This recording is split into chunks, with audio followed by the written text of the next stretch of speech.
오늘 말씀을 보게 되면 고라 자손의 찬송시라고 나오고요. 에스라인 헤만의 마스길, 인도자를 따라 마할랄르안 인노세 맞춘 노래다라고 이렇게 나옵니다. 좀 이렇게 제목이 긴데요.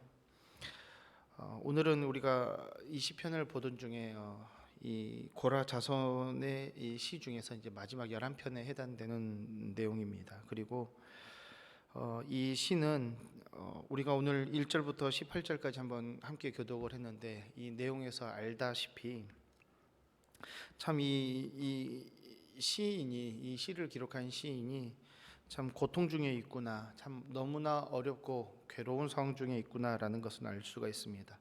그리고 오늘 이렇게 고라 자손의 찬송시라고 나와 있지만 사실은 이 오늘의 시는 탄원시, 비탄시라고도 하고요, 고통 중에 부르는 시다라고도 이야기를 합니다. 오늘 대부분의 이 탄원시나 하나님 앞에 고백하는 탄원시의 내용을 보게 되면 처음에는 자신의 상황을 바라보고 또 자신의 현재 자신에게 나타오는 그리고 다가온 그런 환경들을 보면서 하나님 앞에 다 그 상황들을 얘기한 후에 마지막에는 하나님을 바라보고 하나님을 찬양하고 하나님께서 나와 함께 해주실 것입니다 라고 하는 희망적인 내용을 가지고 대부분이 쓰여져 있습니다. 그런데 오늘 내용을 보게 되면 자신의 고통스럽고 좌절스러운 이 상황들에 대해서 시작을 해서 또 하나님을 향해서 하나님 저 고통스럽습니다, 힘듭니다 라고 하는 상황으로 끝나버립니다. 그래서 오늘 시편은 이 시 전체 중에서 아마 제일 가장 처절한 상황으로 노래를 부른 시가 아닌가라고 이렇게 여겨집니다. 그래서 오늘 이 시편 88편을 들어서 초대교회와 중세교회에서는 뭐라고 얘기를 했냐면 이렇게 얘기했다고 합니다. 예수님께서 십자가에 오르시기 달리신 날 저녁에, 그러니까 달리시는 그 저녁이죠. 그날 저녁에 읽은 것으로 알려졌다라고 이렇게 초대교회와 중세교회에서는 그렇게 이해하고 있다라고 전해집니다. 그래서 이 시편은 뭐라고 얘기하냐면 고통 중에 고통이 가득한 시이기 때문에 이 시편은 시편에 들어있는 욥기와 같은 존재다라고들 여기고 있습니다.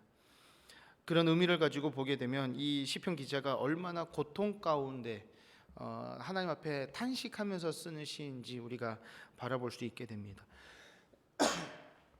그래서 오늘 이 88편을 두 절로 나누다 보면은 두 부분으로 나눈다 보면 1절부터 9절까지를 고통 가운데 드리는 기도라고 볼 수가 있고요.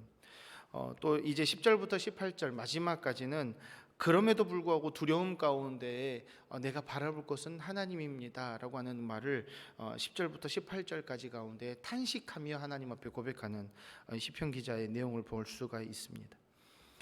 오늘 먼저 우리가 보게 되면 1절, 2절을 보게 되면 이렇게 나옵니다. 먼저 1절에서는 이렇게 시작을 하죠. 이렇게 여호와 내 구원의 하나님이여 라고 이렇게 고백을 하고 있습니다.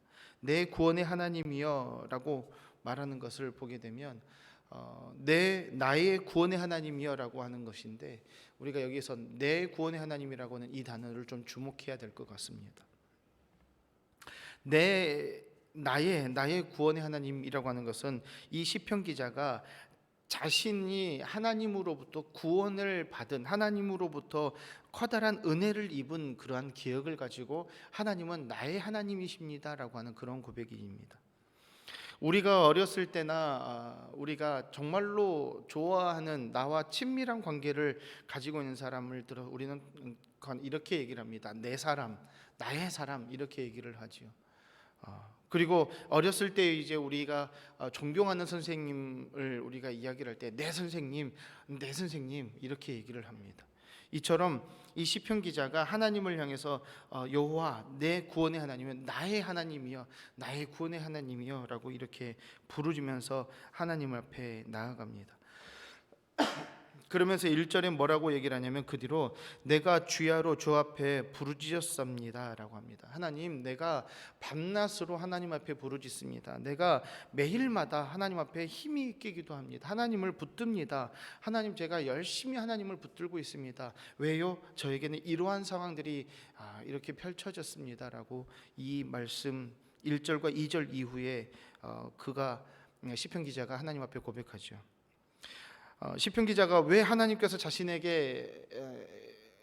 기도를 하나님이 들어줘야 되는지, 그리고 시편 기자가 1절, 2절을 통해서 내가 왜 하나님 앞에 이렇게 계속해서 부르짖었는지에 대해서 3절에 이렇게 표현하고 있습니다. 무릇 나의 영혼에는 재난이 가득하며 나의 생명은 수월에 가까웠사오니 라고 이렇게 얘기를 합니다.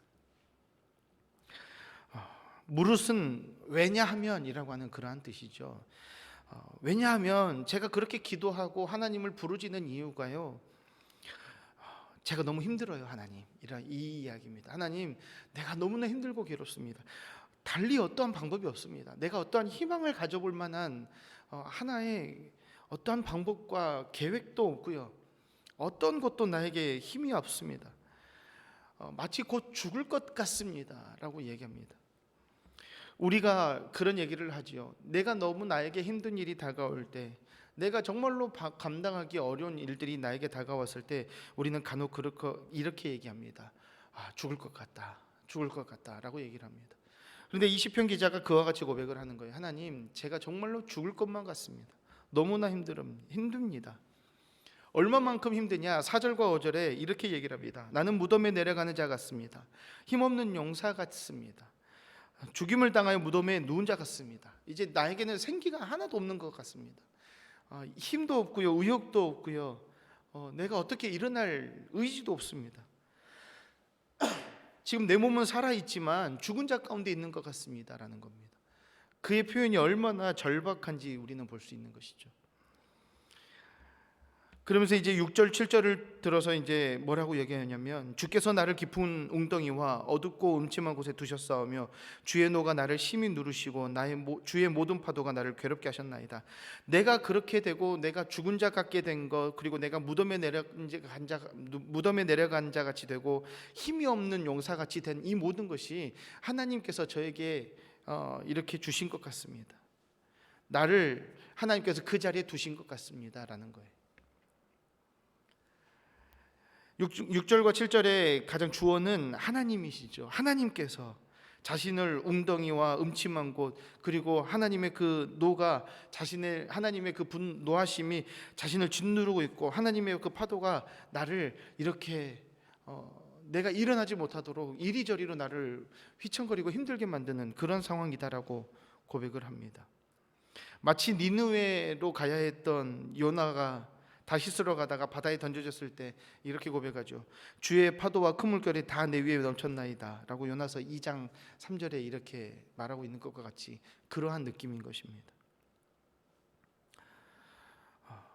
그러면서 이제 시인은, 이 시편 기자는 8절과 9절에 이렇게 하나님 앞에 연결해서 하나님 앞에 부르짖습니다. 호소하고 있습니다.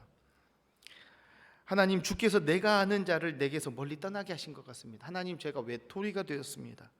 나를 그들에게 가증한 것이 되게 하셨습니다. 하나님, 저들에게 제가 손가락질 당하고요, 저는 완전히 이제 모든 사람과의 관계 속에서 나는 정말로 바라볼 수 있는, 그리고 사람과 소통할 수도 없게 됐습니다. 나는 갇혀서 나갈 수 없게 됐습니다.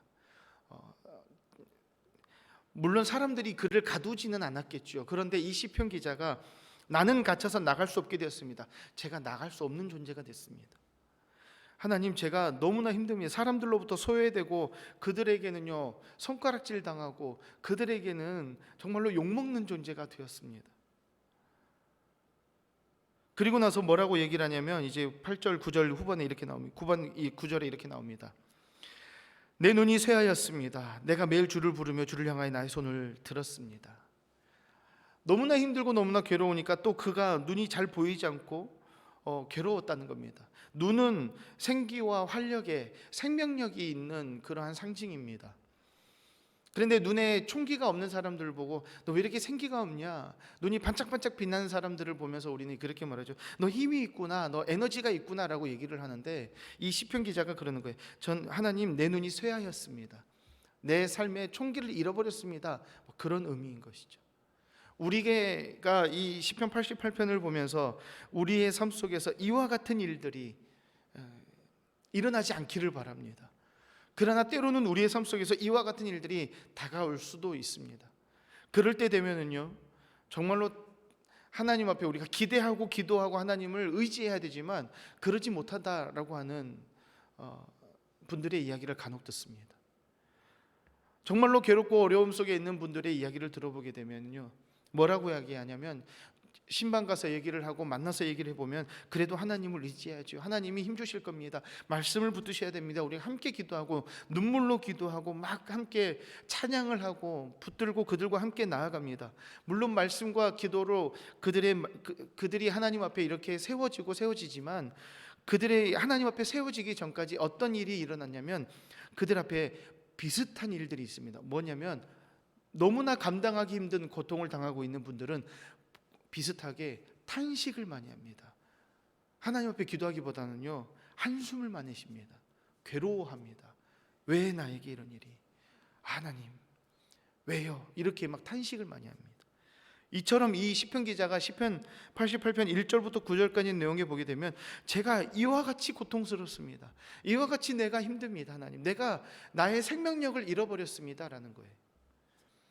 그러면서 그 두렵고 그 힘이 없고 괴로움 가운데 이제 10절부터 18절 마지막 절까지 그럼에도 불구하고 하나님을 향해서 작은 소망이나마 가져오면서 하나님 앞에 질문을 합니다. 10절부터 12절까지 해서 하나님 앞에 질문을 하면서 하나님 앞에 간구하고 있는 것을 우리는 보게 됩니다. 10절부터 12절까지 뭐라고 얘기를 하냐면 주님께서는 죽은 사람에게 기적을 베푸시겠습니까? 유령들이 일어나서 주님을 찬양할 수 있겠습니까? 무덤에서 주님의 사랑을 죽은 사람들 사이에서 주님의 성실하심을 말할 수 있겠습니까? 흑암 속에서 주님의 기적을 알 수가 있겠습니까? 이즘에 그 망각의 이 땅에서 주님의 공의로우심을 알 수 있겠습니까? 하나님, 내가 어떻게 알겠습니까? 하나님, 나 도와주세요. 이런 이야기입니다. 이 5가지 제가 질문을 읽어드렸는데 10절부터 12절까지에 내어있는 내용이 이 5가지 질문인 겁니다. 이 질문이 모두가 이것이에요. 뭐라고 말하냐면, 하나님, 내 생명이 끝나버리고 내가 죽어버리면 아무 의미 없지 않습니까? 하나님, 그러니까 내 몸을 좀 다시 소생시켜 주시고 회복시켜 주시고 나를 하나님을 향한 예배의 즐거움이 있도록 나를 회복시켜 주십시오라고 하는 이 시편 기자의 간구함입니다. 오늘 우리가 이 시편 88편 10절부터 12절까지의 이 질문들을 우리가 조금 오늘은 좀 깊이 묵상하면 좋겠습니다. 그러면서 우리가 과연 하나님을 향해서 얼마만큼 우리가 나의 신앙과 나의 하나님 앞에 회복됨을 가지고 얼마나 깊이 부르짖고 있는지 우리가 좀 돌아보면 좋겠습니다. 오늘 시편은 그러면서 이제 마지막으로 하나님을 향해서 이렇게 고백을 하면서 오늘 시를 마지막 마무리를 합니다. 17절과 18절에 이렇게 얘기를 하지요. 이런 일이 물같이 종일 나를 애우며 함께 나를 둘러쌌나이다. 주는 내게서 사랑하는 자와 친구를 멀리 떠나게 하시며 내가 아는 자를 흑암에 두셨나이다. 오늘 시편 처음과 마지막이 뭐라고 했습니까? 탄식과 탄식으로 끝난다고 했습니다. 그런데 조금 제가 지금 10절부터 12절까지 읽고 13절부터 16절까지는 제가 읽진 않았지만 13절부터 16절까지 뭐라고 나오냐면 마찬가지로 계속해서 고백합니다. 내가 어릴 적부터 고난을 당해서 죽게 됐습니다. 내가 주께서 두렵게 하실 때 당황하였습니다. 주의 진노가 내게 넘치고 주의 두려움이 나를 끊었습니다. 15절 16절에는 그렇게 얘기합니다. 그러면서 이 시편 기자가 말하는 것은 그거예요. 하나님, 제가 너무나 힘들어요. 이 모든 일들이 내가 어릴 적부터 지금까지 지나오면서 계속 쌓여져 왔고 지금 나에게 크게 일어났고 지금 내가 해결할 수 있는 것이 아닙니다. 하나님, 이러한 고난과 이러한 일들로 인하여서 이러한 일들이 나를 계속 둘러싸고 있습니다. 내게 사랑하는 친구들까지도 멀리 하나님께서 떼어버리셨습니다. 하나님, 저를 붙들어 주세요. 하나님, 저 붙들어 주세요라는 겁니다. 오늘 우리는 이 말씀을 보면서 시편 기자의 상황이 우리들에게 현재는 일어나지 않고 있다고 한다면 앞으로도 일어나지 않기를 바라시기를 바랍니다. 그러나 우리들의 삶 속에서 이와 같은 일들이 일어나지 않는다라고 확신할 수는 없습니다. 어떤 상황 속에서도 우리의 삶이 어려움이 있거나 우리의 삶 속에서 괴로움이 있다고 할 때 우리는 하나님을 향해서 그대로 나의 삶을 바라보면서 하나님 앞에 다 가감없이 고백할 수 있는 우리의 삶이 되어야 될 것입니다. 그러면서 하나님께서 우리들의 삶에 우리들에게 맡겨주신, 우리를 세워주신 우리의 삶의 자리에서 어떤 일이 있어도 우리는 하나님을 의지하고 하나님의 백성으로 거룩하게 살아가시기를 바랍니다. 그러면서 오늘 시편 88편의 1절에 나와 있는 것과 같이 이렇게 하나님을 향해 고백하는 오늘 하루가 되시기를 바랍니다.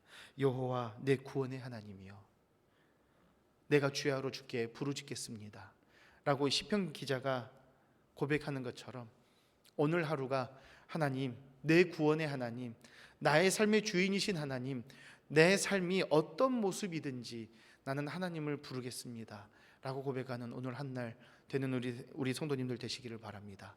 기도하겠습니다.